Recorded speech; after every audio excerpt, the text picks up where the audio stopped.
Imagine living in a world where it felt like you were trapped underneath a wave that took you out, and you couldn't tell up from down. You couldn't tell how to get your head above the water. And each time you did, each time you were able to finally get your head above, another wave came along to just knock you right back down.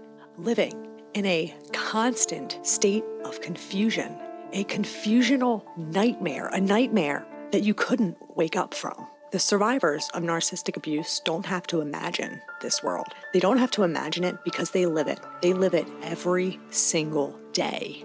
And to make matters worse, they are often left feeling like it's all their fault, like they deserved this, like they were the ones to blame.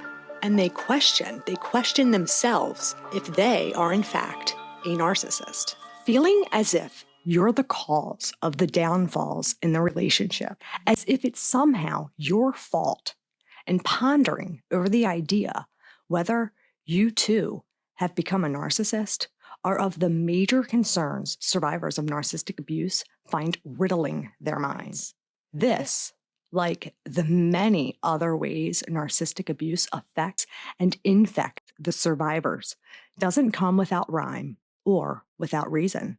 Enduring narcissistic abuse over time takes a hefty toll on a survivor, devastatingly impacting every component of their well-being and all aspects of their lives as they once knew it. The constant, continuous, and repetitive use of mind games, manipulation, demoralization, and devaluation physiologically changes the way in which your brain functions. Excessive levels of stress, elevating your anxiety, emotionally draining you, drowning you with depression, low self-esteem, and unworthiness, robbing you of your sense of safety, and altering the ways you behave.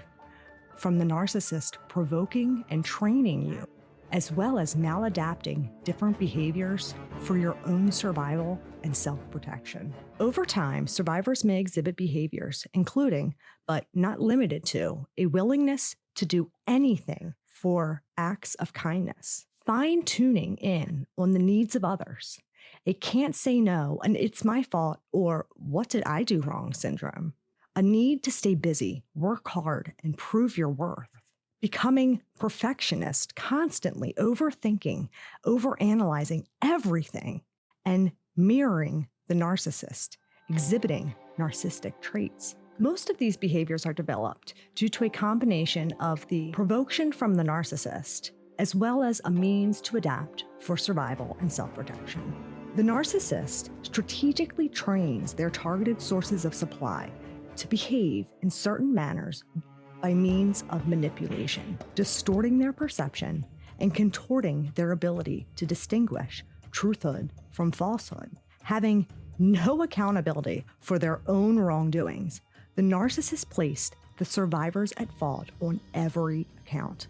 The constant insinuations that they are to blame eventually lead to their taking ownership of the fault time and time again, apologizing unnecessarily in attempt to regain the peace or end a silent treatment that they have been given for being firm with a boundary or questioning the integrity of a narcissist, going above and beyond to prove their worth, offering praise to show their love and to soften the mood of the narcissist, which works for a while. But at some point, no amount of praise, no amount of love or effort is ever enough. The insults and degrading remarks become too much, using them like a cattle prod, poking and poking and poking until the survivor literally can't take any more. They become unraveled, they snap, they begin to maladapt and mirror the narcissist. This is often provoked in higher frequencies by the narcissist during the discard phase of the relationship, which is why many survivors are left with that nagging feeling that they are at fault, and they become plagued with the worry if they are really the narcissist, if they have become the very thing that brought them down. The answer to this is simple, regardless if the concern is anything but that. In fact, the question alone is all the proof you need. The question alone proves you are not the narcissist. If you were, you wouldn't be asking. You wouldn't care. You wouldn't be held accountable. Narcissists don't have object constancy. They don't have guilt. They don't have remorse. They don't have shame, nor do they take the blame. It's the manipulation, the insinuations, and the depleted sense of value and worth that is allowing this impending doom of becoming the monster to invade your mind. None of this is your fault. None of it. You didn't create the monster that they are. It is not your job, nor is it in your ability to save them or fix them. You can't. You can, however, save yourself. You can fix the pieces they intentionally set out to break on you. You can consciously control these developmental changes in your behavior. Now, it's not going to happen overnight, and it's not going to be easy, but you absolutely can. You deserve so much more than the narcissist will ever be able to give you. Remember that. Remember you're enough, that you are always enough. Remember who you are and fight for that person. Save that person. Accept that they are what they are. Because until you do, until you accept this, you will be stuck in this god-awful, abusive nightmare of a relationship. You will allow the trauma bond to maintain this suffocatingly tight grip that it has on you. You will be trapped under that wave, never able to keep your head above the water.